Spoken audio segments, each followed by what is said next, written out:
abondante dans tous les aspects de ma vie. Alléluia. Le Seigneur dit ceci, bien-aimé, le voleur ne vient que pour dérober, égorger et détruire.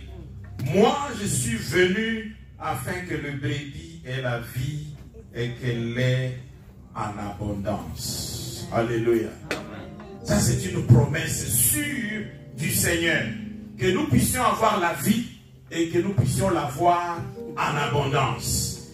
J'ai eu quelques difficultés à comment expliquer cette promesse. Comme pour beaucoup d'entre nous, la vie et le foufou, c'est un peu comme des synonymes. Donc, j'ai pris l'exemple du foufou. Alléluia. Avant que nous n'acceptions le Seigneur, nous étions un peu comme le marché où il n'y avait pas de farine de foufou. Alléluia. Zéro farine de foufou. Mais lorsque Christ est venu, subitement, le marché était rempli de farine de foufou. Alléluia. Reste avec moi. Le problème, le fait que la farine de foufou remplisse le marché, ça ne veut pas dire que dans ta maison, le foufou est présent. Tu n'as pas entendu. Le foufou est rempli sur le marché. Mais toi, dans ta maison, il n'y a pas encore le foufou. Il faut aller acheter. Alléluia. Il faut que tu te déplaces au marché.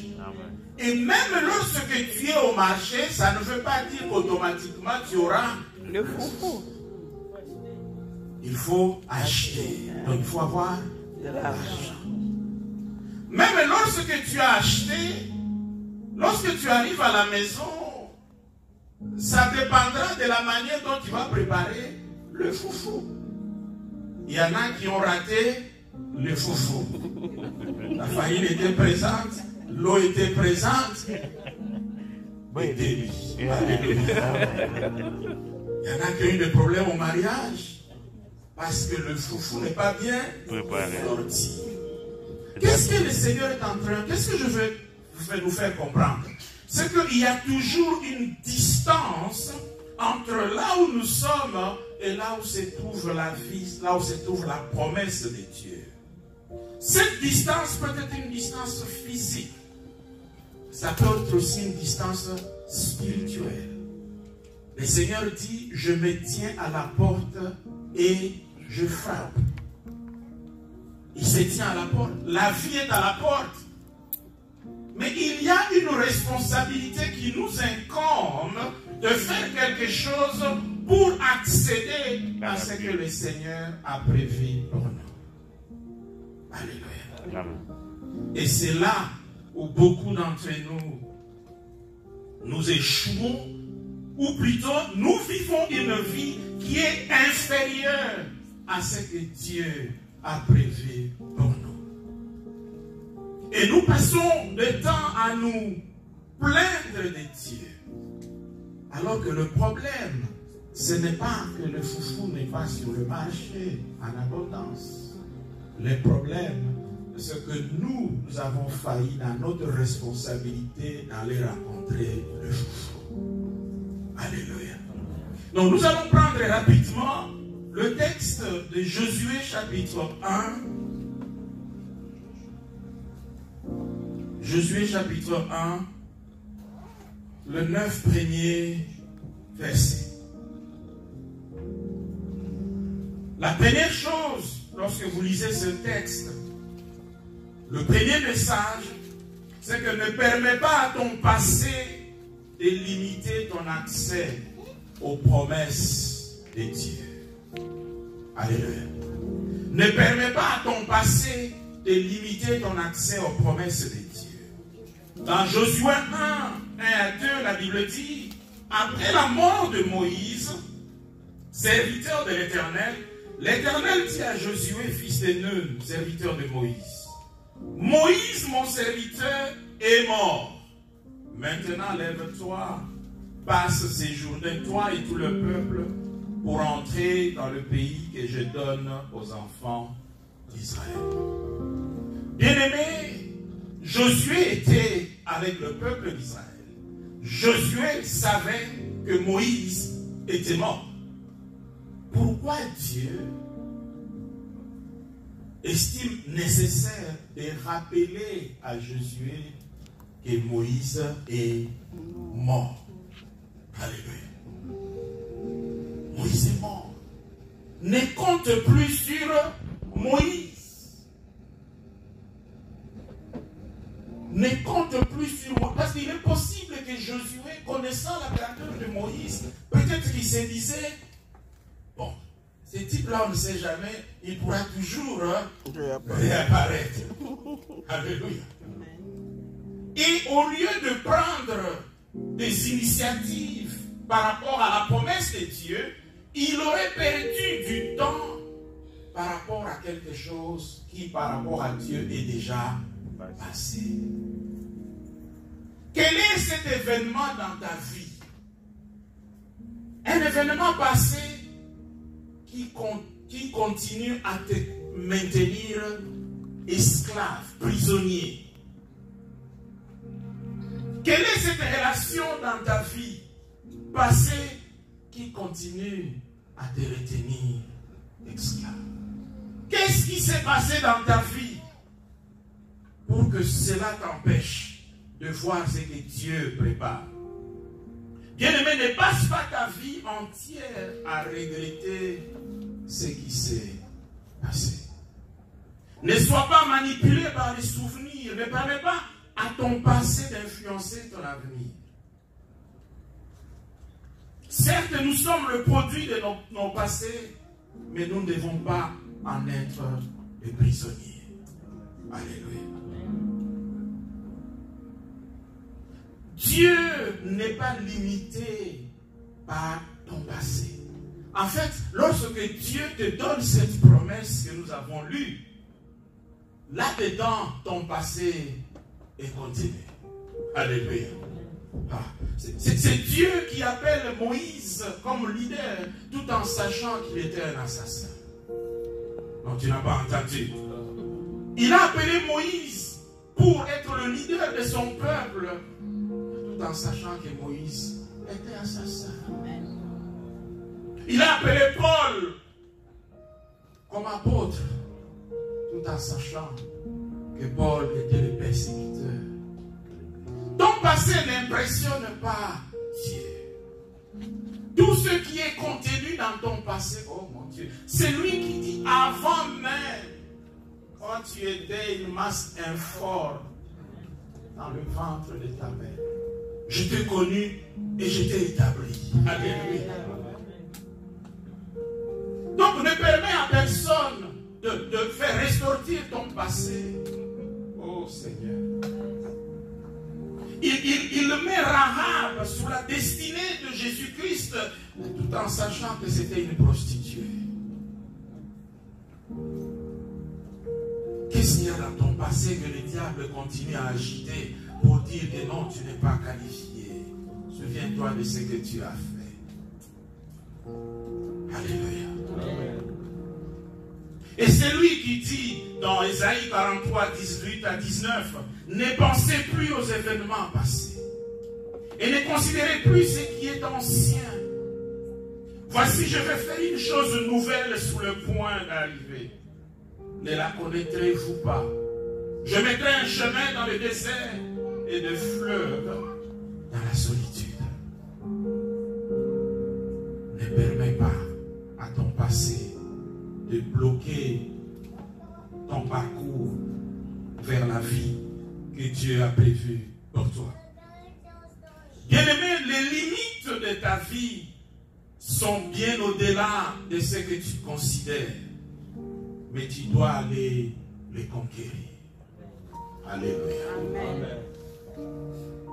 Dans Josué 1 à 3, la Bible dit, c'est le Seigneur qui parle. Tout lieu que foulera la plante de votre pied, je vous les donne, comme je l'ai dit à Moïse. Vous aurez pour territoire depuis le désert et le Liban jusqu'au grand fleuve, le fleuve de l'Euphrate. Tout le pays des Essiens jusqu'à la grande mer vers le soleil couchant. Ils n'ont même pas encore traversé le Jourdain.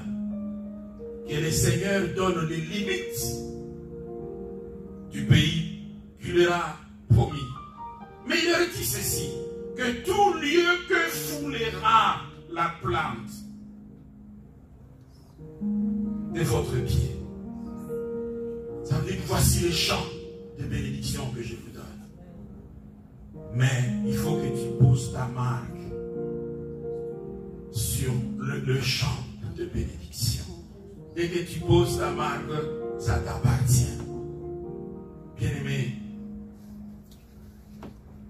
qu'est-ce que tu attends? Regardez ce qui se passe dans Josué 14, 6 à 7. Josué 14, 6 à 7. Le fils de Judas s'approchait de Josué à Gilgal, et Caleb, fils de Jephné, le Kénézien, lui dit, tu sais ce que l'Éternel a déclaré à Moïse, homme de Dieu, à mon sujet et au tien à Kadès-Barnéa. J'étais âgé de 40 ans lorsque Moïse, serviteur de l'Éternel, m'envoya de Kadès-Barnéa pour explorer le pays. Et je lui fis un rapport avec droiture de cœur. Qu'est-ce qui se passe? Juste le verset avant, la Bible dit que le peuple d'Israël a fini de partager l'héritage. Donc on a fait la distribution de la promesse de Dieu. Mais Caleb dit, non, non, non, non, non. Moi, je n'ai pas encore eu ma part. Qu'est-ce que ça nous dit? Ça veut dire qu'ils ont distribué, mais ils n'ont pas tout distribué. Et là, ce que Caleb demande, quand vous lisez le texte, c'est une montagne où vivaient encore des géants. Donc, quelque part, le Seigneur avait dit, je vous les donne en possession, mais quelque part, Josué et les enfants ils se sont dit, ah, on a déjà assez, on peut laisser cela. Jusqu'à ce que Caleb a dit non, non, non, j'ai reçu une promesse. Et Dieu a dit que tout lieu que foulera, donne-moi l'autorisation d'aller fouler mon pied en ces lieux-là, et ça va m'appartenir. Et ces lieux-là, c'est ce qu'on appelle Hébron. Et nous allons voir plus tard pourquoi c'était important. Alléluia. Amen. Qu'est-ce qui est à toi que tu n'avances pas pour conquérir? Qu'y a-t-il? Qui est à toi? Tu as déjà dit, ceci est à toi. Alléluia.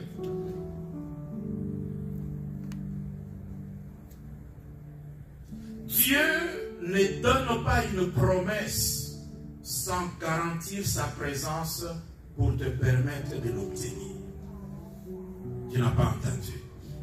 Dieu ne donne pas une promesse sans garantir sa présence et te permettre de l'obtenir. Il dit dans Josué 1, verset 5, « Nul ne tiendra devant toi tant que tu vivras. Je serai avec toi comme j'étais avec Moïse. Je ne te délaisserai point, je ne t'abandonnerai point. » Alléluia. Je dis que la difficulté que nous avons, comme on a partagé hier, c'est que nos sens sont sensibles, si je peux me le permettre, à ce que nous voyons, à ce que nous entendons, à ce que nous touchons. Donc lorsqu'il y a une crise, lorsqu'il y a une difficulté, nous sommes plus sensibles à la crise, à la difficulté qu'à la promesse de Dieu.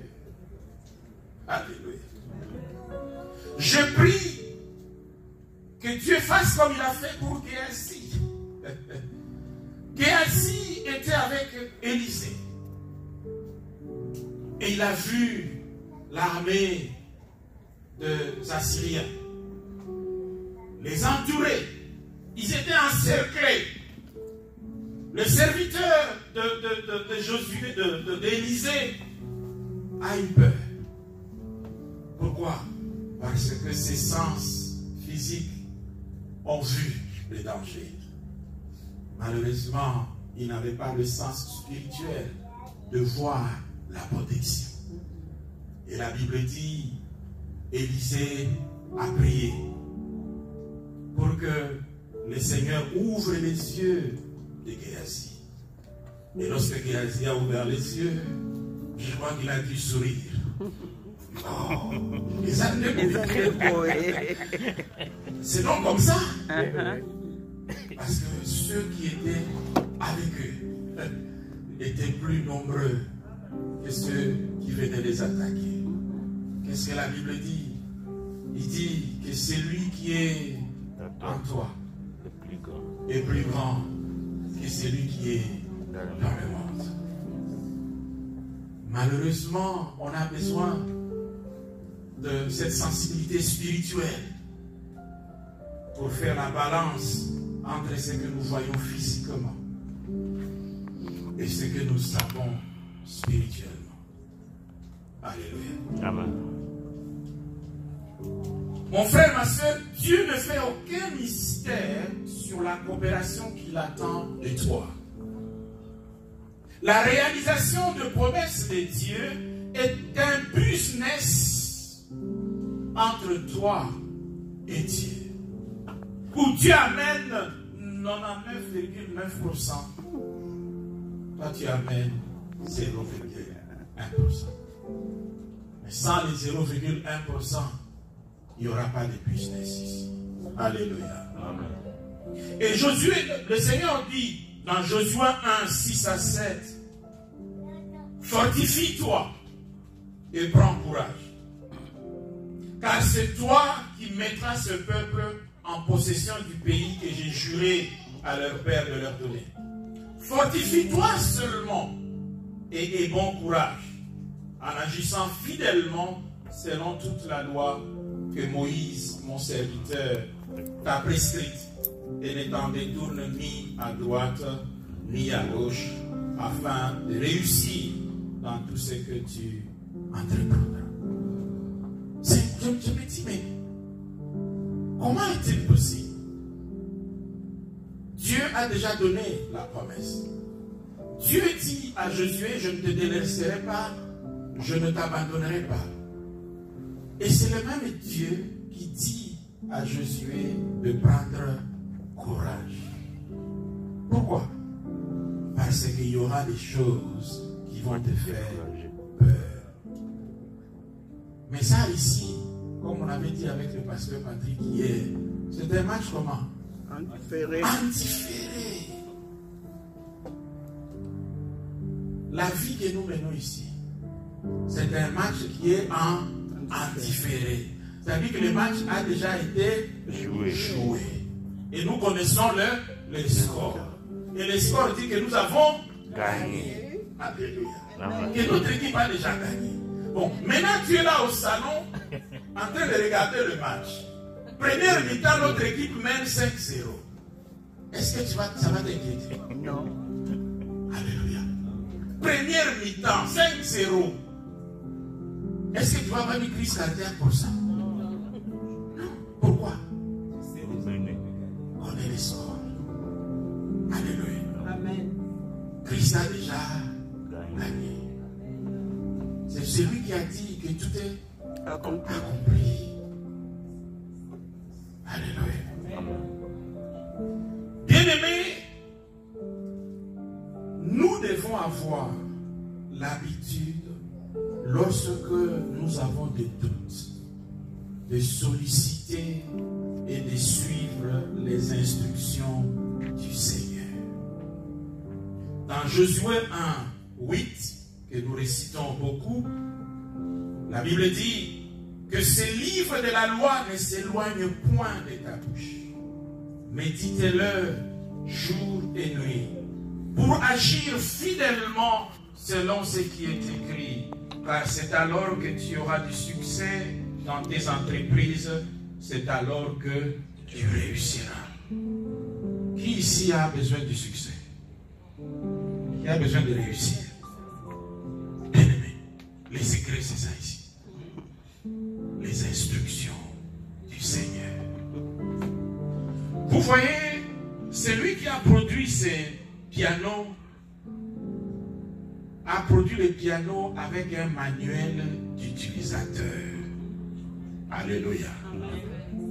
Il y a un manuel d'utilisateur qui explique comment tu vas utiliser le piano. Bon. Il y a beaucoup de courageux qui ne veulent pas lire les manuels jusqu'à ce qu'ils aient des problèmes. Aujourd'hui, il fut un moment lorsqu'on achetait le TV dans ce pays, on pouvait se débrouiller pour l'installer soi-même.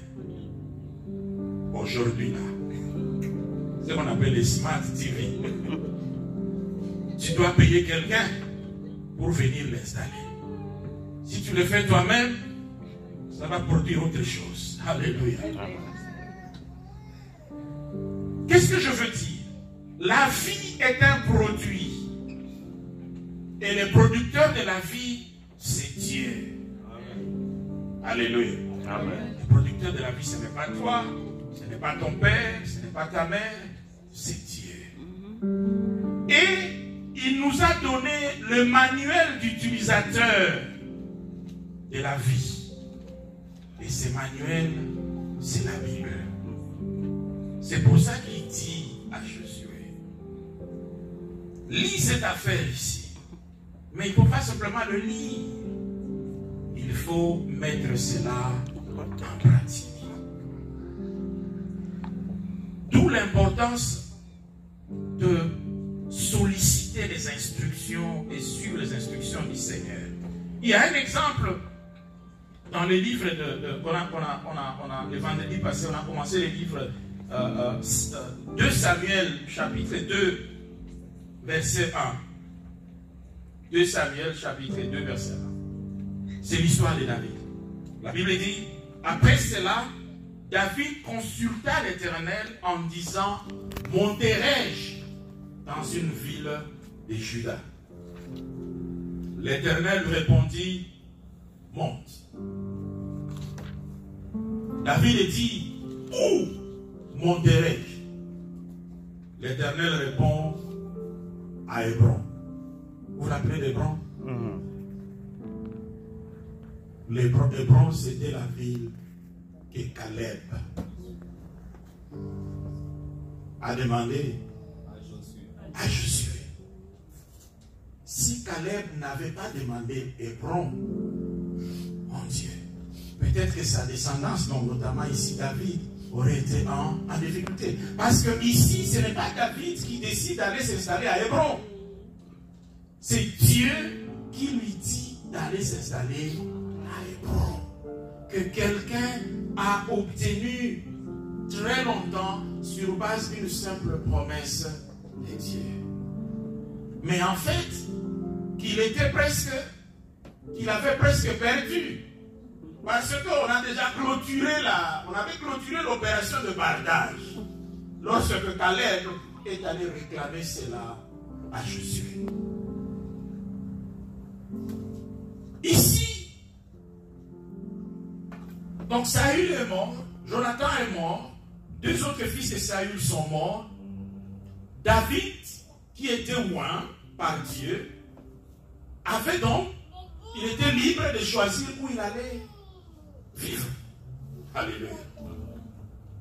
David était libre de choisir où il allait vivre. Mais la Bible dit, il demanda à Dieu, dis-moi où est-ce que je dois aller vivre, bien-aimé. Nous arrivons ici aux États-Unis, nous vivons comme ça. Alléluia. Oh non, il y a un ami qui reste dans tel coin. Est-ce que toi tu sais si Dieu est avec toi dans ce coin-là? Où est-ce que Dieu a prévu que tu vives dans ces pays? Alléluia. Et David veut avoir des détails. Il dit, donne-moi le nom de la ville. Parce que là, Juda c'est grand. Je ne veux pas aller n'importe où à Juda. Je veux aller là où Dieu a prévu que je sois. Il en est de même le travail que tu cherches. Bien-aimé, Dieu n'a pas prévu n'importe quel travail pour toi.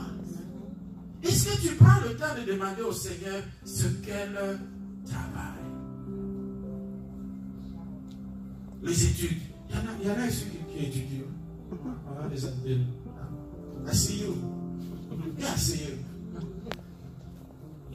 Qu'est-ce que Dieu a prévu pour toi pour que tu étudies? Moi, je suis arrivé dans ce pays en 2000 avec la promesse de Dieu.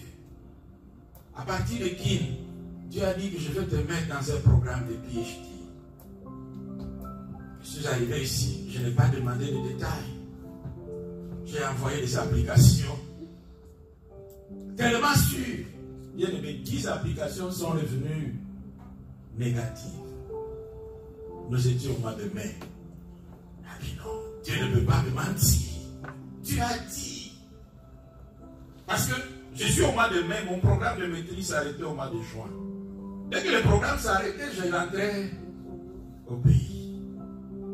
Et de Kin, un frère qui avait juste un diplôme d'État, qui ne connaît pas les systèmes des Américains ici, et qui ne sait même pas ce que ça veut dire l'économie, il m'envoie un message pour dire, Dieu dit que tu envoies ton dossier en économie appliquée.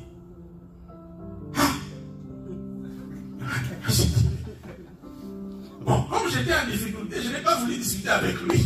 Je lui ai dit, mais comment petit? Moi là, je connais l'économie, comment c'est toi qui dois me dire? Bien, il y a des choses où il faut simplement agir. J'ai envoyé une seule application. Et aujourd'hui, je suis docteur en économie appliquée.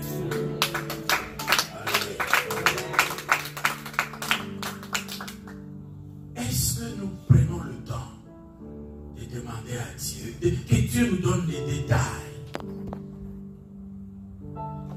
Le vendredi passé, j'avais partagé avec le bien-aimé le témoignage de Yonggi Cho. Le pasteur Yonggi Cho, le Sud-Coréen. Lorsqu'il commençait dans son ministère, il était tellement plein de foi qu'un jour, il a dit à son église, je demandais un vélo au Seigneur pour me permettre de faire l'œuvre. En tout cas, je vous dis, dans 2 semaines, le vélo va arriver. 2 semaines plus tard, il n'y a pas de vélo. 1 semaine en plus, il n'y a pas de vélo. Il dit, il commençait à transpirer. J'ai déjà donné un témoignage. Et il va aller prier, le Seigneur lui dit, tu connais combien de vélos j'ai dans mon stock? Combien de types de vélos j'ai dans mon stock? De quel vélo exactement dont tu as besoin? Bien, le frère s'est assis, il a écrit la couleur, il a écrit la marque. Et sure enough, c'est exactement ce vélo-là qu'il a obtenu. Et désormais, lorsque les gens venaient pour qu'ils prient pour le mariage, il les faisait asseoir pour dire, ok, dis-moi exactement qui tu vas marier. Fais la liste de 5 caractéristiques. Parce que tu ne vas pas marier n'importe qui. C'est pour ça que, comme nous ne savons pas exactement, nous n'avons pas les détails de ce que nous demandons, les diables nous envoient des choses qui ressemblent à ce que nous avons demandé. Mais ce n'est pas ça. Mais parce que nous ne savons pas faire la différence. Même dans le travail que nous cherchons. Comment tu sauras que ça c'est des dieux, ça ce n'est pas des dieux? Toi tu es simplement content de le travail. Alléluia. Alors que le diable s'est inséré quelque part et il a dévié ton application à quelque chose. Toi, tu es content, mais ce n'est pas encore ce que Dieu a prévu. Amen. Bien-aimé, le Seigneur sait qu'il y aura de quoi avoir peur. Mais toi, tu ne dois pas avoir peur. Dans Josué 9, la Bible dit, n'étais-je pas donné cet ordre? Encore le Seigneur qui parle à Josué. Fortifie-toi et prends courage.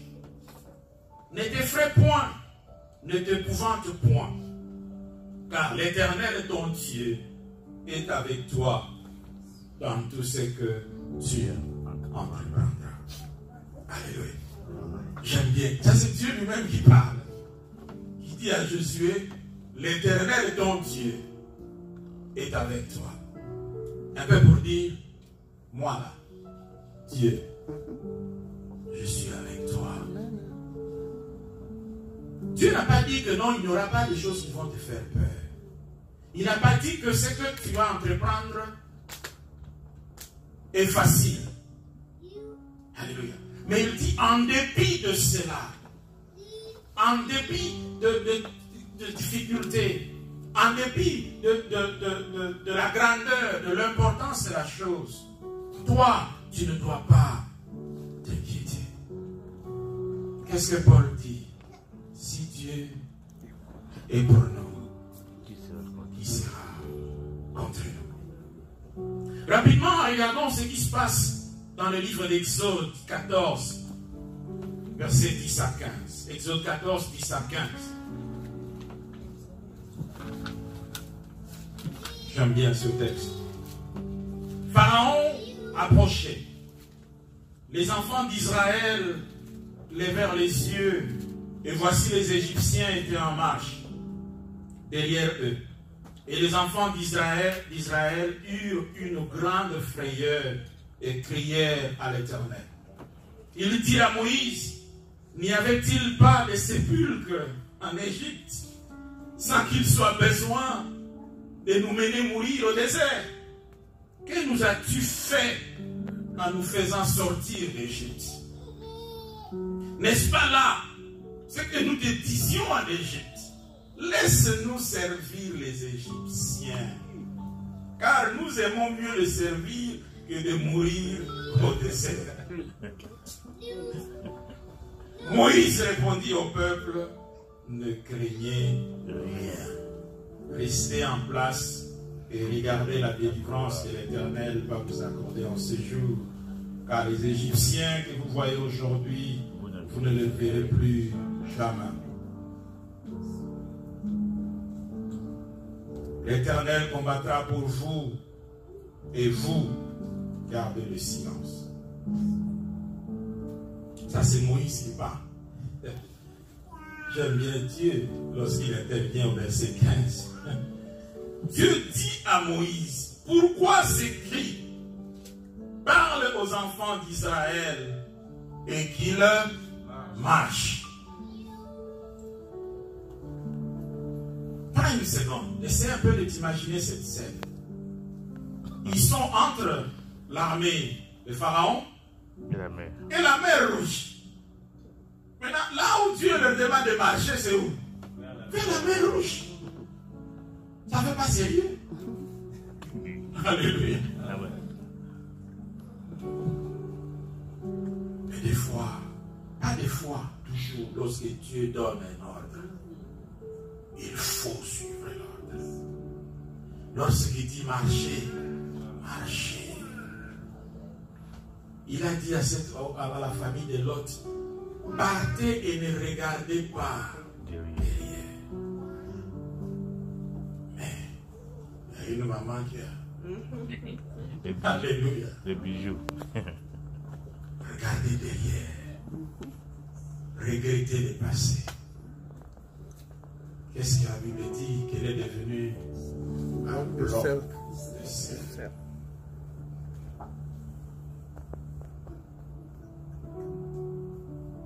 Et comme nous connaissons l'histoire, c'est lorsque les enfants d'Israël ont commencé à marcher vers la mer Rouge que la mer Rouge s'est séparée.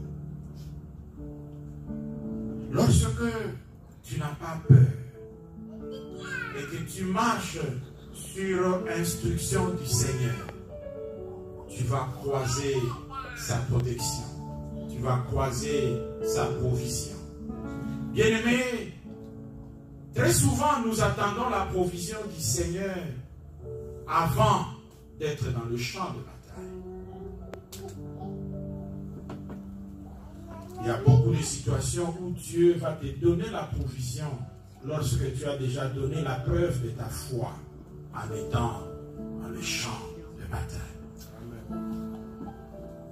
On aurait aimé que Daniel ne soit pas jeté dans la fosse au lion. Mais la protection de Dieu l'attendait dans la fosse au lion. On aurait aimé que les compagnons de Daniel ne soient pas jetés dans la fournaise ardente. Mais la protection de Dieu les attendait dans la fournaise ardente. Amen. De quoi est-ce que toi tu as peur? Ou tu dis non, Seigneur, donne-moi d'abord la protection avant que je n'avance. Non, le Seigneur dit avance. Avance. C'est un signe de foi. Ces jeunes gens, les compagnons de Daniel, disent au roi, ô roi, nous savons que le Dieu que nous servons est capable. Mais même s'il ne nous délivre pas, oh là, Dieu a dit non. Là, je dois intervenir. Alléluia. Amen. Parce que ces jeunes gens ont mis leur vie en danger pour Dieu. Ils ont mis leur foi en Dieu qu'ils ne voyaient pas. Le feu, bien aimé, était visible. On pouvait sentir le feu. C'est ce que la Bible dit. Parce qu'on l'a chauffé cette fois. Et les gens même, les gens qui sont allés pour les jeter, eux, ils ont été brûlés. Donc ce n'était pas une blague. Mais leur sens spirituel voyait la protection du grand Dieu. Alléluia. Que dit en guise de conclusion? Libère-toi du passé. Libère-toi du passé. Ce que Dieu se prépare à faire pour toi est indépendant de ton passé. Ça ne dépend même pas de ta famille. Oh non, moi, je suis de la plus petite famille de... Non. Rappelez-vous des Gédéons. Le frère Michel dit que Gédéon n'avait même pas encore gagné les combats du quartier. Alléluia. Vous vous rendez compte? Le type n'avait même pas gagné les combats du quartier. Et Dieu l'appelle vaillant. Ah! Pourquoi? Parce que lorsque Dieu nous regarde, il regarde le début, il regarde la fin. Ton passé n'est pas une surprise pour Dieu. Bien-aimé, ne reste pas inactif. Comme dans l'exemple du foufou. Aussi longtemps que tu es à la maison, le foufou ne va pas quitter les marchés pour venir te rencontrer à la maison.